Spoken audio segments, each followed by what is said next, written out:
3 teenagers are due in court this morning for their preliminary hearings in the Kingston Frazier murder trial. And after years of battling this problem, potholes are taking their toll on Jackson streets. You can see it right here and how deep it is. Allie, we're getting a clear look at the site in LaFleur County where a military plane crashed. You can see behind me the massive flames, even the smoke. Good morning. There are more prescriptions in the state of Mississippi than there are people. That's according to the Department of Health. New information on 2 wanted men that are now in custody this morning after being on the run for 2 days. There are over 600 abandoned properties in the city of Jackson, just like this one. Take a look even at these overgrown weeds. They're completely taller than I am. 4 out of 10 gay or bisexual men living in Jackson, Mississippi are also living with AIDS. That's according to a recent study by Emory University, and it's the highest rate in the country. Before the ceremony, the troops loaded up this bus with their bags and belongings that will take them to Fort Hood, Texas to train for 1 week before deployment to Afghanistan. Today's city council meeting right here at City Hall is expected to be a regular meeting with a full agenda. The only difference, there's going to be a few new faces in the room. If you take a look behind me, you can see that crews are working through the night to finish this project at Savannah Street. The Jackson Fire Department told us that they feel like kids with a brand new toy this morning as they're getting ready to show off their new fire trucks.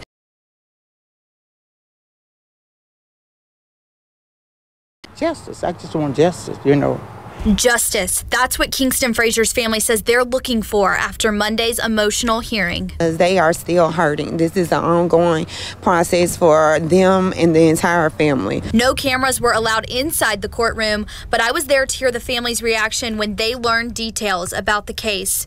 Investigator Trent Weeks revealed Byron McBride said he, quote, offed the child. Today was just another day that we went through this whole process all over again, and they relived that moment all over again. So we're just asking for justice, and that's it. Other families and friends were there too. Almost 30 people came to support DeJuan Wakefield during his hearing. His aunt believes that he was at the wrong place at the wrong time. I don't have to think, I know. DeJuan is a beautiful child. You know, he has a loving heart. We don't come from a family of things like that. We don't believe in things like that. This was just something that was, you know, brought about, caught in the wrong place at the wrong time. But Kingston's family said Monday wasn't just hard for them. It was a tough day for everyone involved. Other people's lives are involved in it, not just on our. Those 3 boys have families too, you know, and I pray for them and their families too, because I know they are hurting too, you know, as well as us. In Madison County, Meredith Parker, 16 WAPT News. Families and friends hug and say goodbye to their loved ones as they left the Brandon Civic Center Wednesday morning for deployment to Afghanistan. The troop is full of 30 men and women, both veterans and newcomers. Actually, this is my 3rd deployment.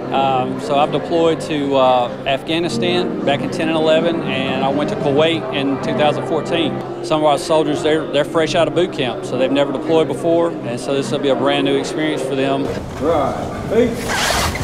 The 230th Finance Detachment will join Operation Freedom from the National Guard. Their job will consist of helping with military pay operations for units and personnel, a job Major General Boyle says is very important. We are not your granddaddy's National Guard anymore. We are an operational force that serves at the pleasure of the active Army, filling the gaps that they have. And finance is one of their biggest gaps. Before the ceremony, the troops loaded up this bus with their bags and belongings that will take them to Fort Hood, Texas to train for 1 week before deployment to Afghanistan. The unit is scheduled to be gone for almost a year, so troops and their families already have a plan to keep in touch on a daily basis. He's a romantic, so I know I'm going to be receiving a lot of letters and sending out a lot of letters as well. I'm going to use every available means of communication to talk to her. In Brandon, Meredith Parker, 16 WAPT News.